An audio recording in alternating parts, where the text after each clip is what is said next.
హిమాలయ యోగులు దాచిన బ్రహ్మ ముహూర్త రహస్యం. అందరికీ నమస్కారం. ది పురాణిక్ పాత్ వీక్షకులకు స్వాగతం.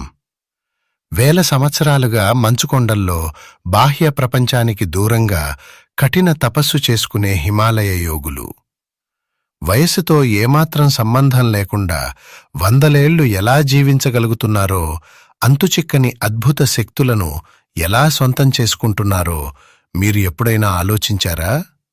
దానికి కారణం వారు తూచా తప్పకుండా ఆచరించే ఒక మహారహస్యం. అదే బ్రహ్మముహూర్తం. హిమాలయ యోగుల ప్రకారం బ్రహ్మముహూర్తమంటే గడియారంలో కేవలం తెల్లవారుజామున నిద్రలేచే ఒక సమయం మాత్రమే కాదు. సృష్టికర్త అయిన బ్రహ్మదేవుడు ఈ అనంతమైన విశ్వం తలుపులను తెరిచి ఉంచే ఒక దివ్యమైన ముహూర్తం. ఆథం. ఆ అద్భుతమైన సమయంలో ఈ భూమండలం మొత్తం ఒక ప్రగాఢమైన ధ్యానస్థితిలో ఉంటుందని ఆ యోగులు చెబుతారు. పగటిపూట మనల్ని ఉక్కిరిబిక్కిరి చేసే లౌకిక ప్రపంచపు శబ్దాలు, కాలుష్యం, మనుషుల నెగటివ్ వైబ్రేషన్స్ అన్నీ ఆ సమయంలో మాయమైపోతాయి. సరిగ్గా ఉదయం 3:30 నుండి 5:30 మధ్య విశ్వంలో ప్రవహించే అపారమైన ప్రాణశక్తి అత్యున్నత స్థాయికి చేరుకుంటుంది. ఆ సమయంలో ఎవరైతే మెలకువగా కూర్చుని నిటారుగా ఉంటారో వారి వెన్నెముకలో నిద్రాణమయ్యున్న సుషుమ్న నాడి ఒక్కసారిగా మేల్కుంటుంది. విశ్వంలో ఉన్న ఆ ప్రాణశక్తి అంతా నేరుగా మన బ్రహ్మరంధ్రం ద్వారా శరీరంలోకి ప్రవేశిస్తుంది. అందుకే హిమాలయ యోగులు ఒక అద్భుతమైన మాట చెబుతారు. ఆ బ్రహ్మముహూర్త సమయంలో ముసుగు తన్ని నిద్రపోతున్నవాడు కేవలం కలలు మాత్రమే కంటాడు. కాని మెలకువగా ఉండి తన లక్ష్యం కోసం సాధన చేసేవాడు తన తలరాతను బ్రహ్మదేవుడి కంటే గొప్పగా తానే సృష్టించుకుంటాడు అని ఘోషిస్తున్నారు. మరి అలాంటి మహాశక్తివంతమైన సమయాన్ని మనం కేవలం సోమరితనంతో ఎలా వృధా చేసుకుంటున్నాం? అసలు బ్రహ్మముహూర్తాన్ని ఆసరాగా చేసుకుని మన మెదడుకు ఉన్న అనంతమైన శక్తిని ఎలా మేల్కొల్పాలో 100 ఏళ్ల క్రితం హిమాలయాల్లోని ఒక ఆశ్రమంలో జరిగిన, మీ రోమాలు నిక్కబొడుచుకునేలా చేసే ఒక అద్భుతమైన గురు శిష్యుల సంవాదం ద్వారా ఇప్పుడు తెలుసుకుందాం. దయచేసి ఎక్కడా స్కిప్ చేయకుండా ఈ అద్భుతమైన ప్రయాణంలో నాతో పాటు కలిసి అడుగు వేయండి. హిమాలయాల ఒడిలో పవిత్రమైన గంగానది తీరాన ఒక గొప్ప ఆశ్రమం ఉండేది. అక్కడ స్వామి సదానంద అనే గొప్ప ఆత్మజ్ఞాని ఎంతోమంది యువకులకు వేదాంతం, ధ్యానం మరియు జీవిత సత్యాలను బోధిస్తుండేవారు. ఆ ఆశ్రమంలో అందరూ పాటించాల్సిన మొట్టమొదటి కఠినమైన నియమం ఏంటంటే, ప్రతిరోజు సూర్యోదయానికి 2 గంటల ముందే, అంటే బ్రహ్మముహూర్తంలో శిష్యులందరూ నిద్రలేచి కఠినమైన సాధన చెయ్యాలి. మిగతా శిష్యుల్లాగే మాధవ్ అనే ఒక యువకుడు కూడా ఆ ఆశ్రమంలో ఉంటూ విద్యను అభ్యసిస్తున్నాడు. మాధవ్ పుట్టుకతోనే చాలా తెలివైనవాడు. ఏ కష్టమైన శాస్త్రాన్నైనా ఇట్టే వంటబట్టించుకునే అద్భుతమైన మేధస్సు అతని సొంతం. కాని గడిచే కొద్దీ అతనిలో ఒక విపరీతమైన బద్ధకం, సోమరితనం ఆవహించడం మొదలైంది. ఉదయం ఆ చిమ్మ చీకటిలో, ఆ చలిలో బ్రహ్మముహూర్తంలో నిద్రలేవడం అతనికి నరకంగా అనిపించేది. తోటి శిష్యులు నిద్రలేచి సాధన చేస్తుంటే తను మాత్రం దుప్పటి ముసుగు తన్ని మరింత గాఢంగా పడుకునేవాడు. ఎవరైనా మందలించినా, రాత్రిపూట ప్రశాంతంగా చదువుకోవచ్చు కదా, ఉదయాన్నే ఆ చలిలో నిద్ర ఎందుకు చెడగొట్టుకోవాలి, అందులో ఏముంది అంత గొప్ప అని వాదించేవాడు.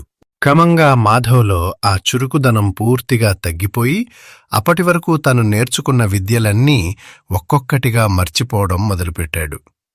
అతని ముఖంలో తేజస్సు పోయి నిస్తేజంగా మారిపోయాడు.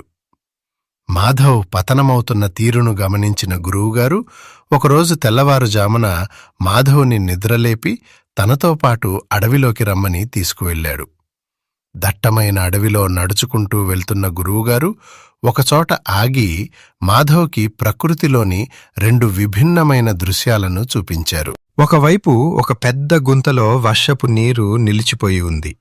ఆ నీరు ఎటూ కదలకుండా నెలల తరబడి నిలకడగా ఉండిపోవటం వల్ల దానికి పచ్చటి నాచుపట్టి భరించలేని దుర్వాసన వస్తోంది.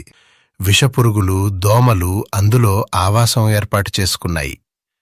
ఇక దానికి సరిగ్గా మరోవైపు చూస్తే ఎత్తైన కొండలపై నుండి ఎంతో స్వచ్ఛంగా గలగలా పారుతూ కిందకు వెళ్తున్న ఒక అందమైన జీవనది. ఆ నది ప్రవహిస్తున్న తీరు చూస్తుంటేనే మనసుకి ఎంతో ప్రశాంతంగా అనిపిస్తోంది. గురువుగారు మాధవ్ను చూసి నవ్వుతూ, నాయనా మాధవా, నీకు బాగా దాహంగా ఉంది అనుకుందాం. ఈ రెండిట్లో నువ్వు దేని నీరు తాగటానికి ఇష్టపడతావు అని అడిగారు. మాధవ్ వెంటనే ఆశ్చర్యపోతూ, గురుదేవా, ఇదేం ప్రశ్న? ఆ గుంటలో నీరు నిలకడగా ఉండి నాచు పట్టి కుళ్ళిపోయింది. దాని దరిదాపుల్లోకి కూడా మనం వెళ్ళలేము.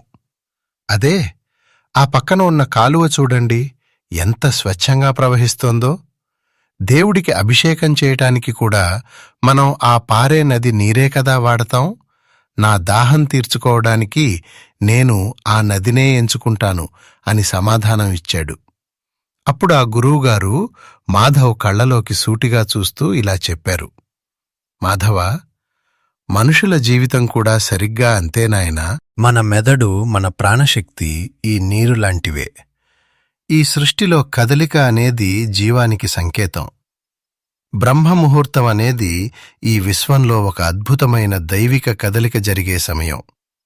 ఆ సమయంలో నిద్రలేచి నీ మెదడుకు పని చెబితే నీ ఆలోచనలు ఈ ప్రవహించే స్వచ్ఛమైన నదిలా అమృతంలా మారుతాయి. అలా కాకుండా సృష్టి మొత్తం మేల్కునే ఆ అద్భుతమైన సమయంలో బద్ధకంగా నిద్రపోతూ ఖాళీగా పడుకుంటే నీ మేధస్సుకు ఆ గుంటలోని నీటిలా నాచుపడుతుంది. సోమరితనం అనే తుప్పు పట్టి వ్యర్థమైన ఆలోచనలు అనే విషపురుగులు నీ మెదడులో ఆవాసం ఏర్పాటు చేసుకుంటాయి. ఆ తర్వాత నీ జ్ఞానం ఎవరికీ ఉపయోగపడకుండా కుళ్ళిపోతుంది. గురువుగారి మాటలకు మాధవ్ ఉలిక్కిపడ్డాడు. తన సోమరితనం తనను ఎంతలా నాశనం చేస్తుందో తొలిసారిగా అతనికి అర్థం కావడం మొదలైంది. కాని మాధవ్లో ఆ తత్వం మరింత లోతుగా, బలంగా నాటుకుపోవాలని గురువుగారు అతన్ని నేరుగా ఆశ్రమంలోని ఆయుధశాలకు తీసుకువెళ్లారు. అక్కడ గోడల నిండా ఎన్నో రకాల కత్తులు, గొడ్డళ్ళు, విల్లంబులు ఉన్నాయి. గురువుగారు అందులో నుండి 2 కత్తులను తీసి మాధవ్ చేతికి ఇచ్చారు. అందులో ఒక కత్తి అప్పుడే సానపెట్టినట్లుగా ఎంతో పదునుగా, అద్దంలా తలతలలా మెరుస్తోంది. కాని 2వ కత్తి మాత్రం పూర్తిగా తుప్పు పట్టిపోయి కనీసం ఒక చిన్న ఆకును కూడా కోయలేని స్థితిలో దారుణంగా మొద్దుబారిపోయి ఉంది. ఈ 2 కత్తులను ఒకే లోహంతో, ఒకే కమ్మరి, ఒకే కొలిమిలో తయారు చేశాడు. కాని ఒకటి ఇలా మెరుస్తూ ఉంటే మరొకటి ఎందుకు ఇలా పనికిరాకుండా పాడైపోయింది మాధవా అని గురువుగారు అడిగారు. మాధవ్ ఆ కత్తులను పరిశీలిస్తూ, గురుదేవా, ఈ మెరిసే కత్తిని మన వీరులు ప్రతిరోజు యుద్ధ సాధనలో ఉపయోగిస్తున్నారు. దాన్ని రోజూ సానపెడుతున్నారు కాబట్టి అది పదునుగా ఉంది. ఆ తుప్పు పట్టిన కత్తిని బహుశా చాలా కాలంగా ఎవరూ వాడకుండా ఒకే చోట పడేయటం వల్ల గాలికి, నీటికి అది అలా పనికిరాకుండా పోయింది అన్నాడు. అప్పుడు గురువుగారు మాధవ్ భుజం తట్టి ఒక జీవిత సత్యాన్ని అతని చెవిలో ఊదారు. నాయనా, భగవంతుడు మనుషులందరికీ దాదాపు ఒకే రకమైన మెదడుని ఇచ్చాడు. కాని ఈ ప్రపంచంలో అందరూ ఎందుకు గొప్పవాళ్లు కాలేకపోతున్నారు? ఎందుకంటే ఎంత గొప్ప కత్తి అయినా, దాన్ని ఎంత గొప్ప కమ్మరి తయారు చేసినా దానిని ఉపయోగించకుండా ఒక మూలన పడేస్తే దానికి తుప్పు పడుతుంది. ఎంతటి తెలివైన వాడి మెదడైనా సరే దానికి శ్రమను పరిచయం చేయకుండా సోమరితనంతో ఖాళీగా వదిలేస్తే అది కూడా మొద్దుబారిపోతుంది. రాత్రి నిద్రపోవడం అనేది మన అలసిపోయిన శరీరానికి ఇచ్చే విశ్రాంతి మాత్రమే. కాని ఉదయం సూర్యోదయానికి ముందు, అంటే బ్రహ్మ ముహూర్తంలో నిద్రలేవడం అనేది మన మెదడుకు మనము ఇచ్చే పదును.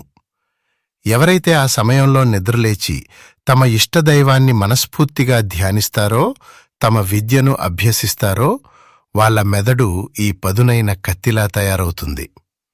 జీవితంలో ఎదురయ్యే ఎంతటి కష్టమైన సమస్యనైనా ఒక్క వేటుతో ఛేదించే శక్తి వారికి వస్తుంది. అలా కాకుండా ఉదయం 8-9 గంటల వరకు ఎవరైతే బద్ధకంగా ముసుగుతన్ని నిద్రపోతారో వాళ్లలోని మేధస్సు, వాళ్ల బుద్ధి ఆ తుప్పు పట్టిన కత్తిలా మారిపోతాయి. మళ్లీ ఆ తుప్పును వదిలించుకుని పదును తెచ్చుకోవడానికి జీవితకాలం సరిపోదు. ఈ మాటలు వినగానే మాధవ్ కళ్ళు పూర్తిగా తెరుచుకున్నాయి. దారి తప్పిన తన మనస్సు ఒక పెద్ద కుదుపుతో ఒక్కసారిగా దారికి వచ్చింది. వెంటనే గురువుగారి పాదాలపై పడి కన్నీళ్లతో, గురుదేవా, నన్ను క్షమించండి, నా తప్పు నాకు తెలిసింది. కాని ఉదయం ఆ బ్రహ్మముహూర్తంలోనే ఎందుకు నిద్రలేవాలి? సూర్యుడు వచ్చిన తర్వాత లేచి సాధన చేస్తే ఆ శక్తి ఎందుకు రాదు?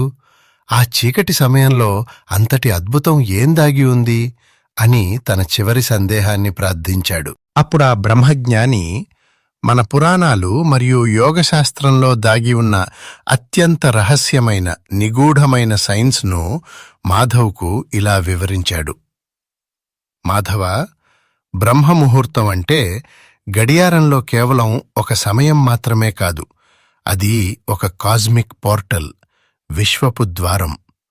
ఉదయం 3:30 నుండి 5:30 మధ్య రాత్రి అంతమయ్యే, పగలు ప్రారంభమయ్యే ఆ సంధ్యా సమయంలో ఈ భూమండలం మీద సాత్విక గుణం 100% పతాక స్థాయిలో ఉంటుంది. సాధారణంగా పగటిపూట మన శరీరంలో శ్వాస కుడినాసిక లేదా ఎడమనాసిక ద్వారా ప్రవహిస్తూ ఉంటుంది. కానీ సరిగ్గా బ్రహ్మముహూర్త సమయంలో మాత్రమే మన 2 నాసికల ద్వారా సమానంగా శ్వాస ఆడుతుంది. ఆ సమయంలో మన వెన్నెముకలో నిద్రాణమై ఉన్న సుషుమ్న నాడి ఒక్కసారిగా మేల్కుంటుంది. అనంతమైన ఈ విశ్వంలో ఉండే అపారమైన ప్రాణశక్తి నేరుగా మన తలపైనున్న బ్రహ్మరంధ్రం ద్వారా మన శరీరంలోకి ప్రవహించే ఏకైక అద్భుత ఘడియ అది. ఆ సమయంలో నువ్వు ఎవరితో వ్యర్థంగా మాట్లాడినా, ఏ చెడు ఆలోచనలు చేసినా ఆ ప్రాణశక్తి వృధా అవుతుంది. అందుకే ఆ సమయంలో సంపూర్ణ మౌనంగా ఉండి, నిలకడగా ఉన్న నీరులా కాకుండా ప్రవహించే నదిలా నీ మనస్సును భగవంతుడి వైపు లేదా నీ ఉజ్వలమైన లక్ష్యం వైపు ప్రవహింపజేయాలి. నువ్వు ఉపయోగించని నీ కత్తిని, అనగా నీ మెదడును ఆ సమయంలో మాత్రమే అత్యున్నత స్థాయికి పదును పెట్టగలవు. ఆ 2 గంటలు నువ్వు చేసే సాధన పగలు 10 గంటలు కష్టపడినా రాదు. బ్రహ్మముహూర్తం అనేది నీ అజ్ఞానం అనే తుప్పును వదిలించి నీ ప్రాణానికి కొత్త ప్రాణం పోసే ఒక అమృత గడియ. తన చేతిలోని కత్తిలాగే తన బుద్ధి కూడా తుప్పు పట్టిపోతోందన్న ఆ భయంకరమైన వాస్తవం ఒక బ్రహ్మాస్త్రంలా మాధవ్ మనసును తాకింది. ఒక్కసారిగా ఆ అజ్ఞానపు పొరలన్నీ పటాపంచలయ్యాయి. ఆ మరుసటి రోజు నుండి మాధవ్ ఎవరి సహాయం లేకుండానే బ్రహ్మముహూర్తంలో నిద్రలేచి ప్రవహించే నదిలా తన మేధస్సును నిరంతరం పదును పెట్టుకుంటూ ఆశ్రమంలోనే కాదు, ఆ రాజ్యానికే ఒక గొప్ప ఆత్మజ్ఞానిగా ఎదిగాడు. మన జీవితంలో బోర్ కొడుతోంది, ఏమీ తోచటం లేదు, నా రాత ఇంతే, సమయం లేదు అని మనం అంటున్నాము అంటే భగవంతుడు మనకిచ్చిన అద్భుతమైన మెదడు అనే కత్తికి మన చేతులతో మనమే తుప్పు పట్టిస్తున్నామని అర్థం.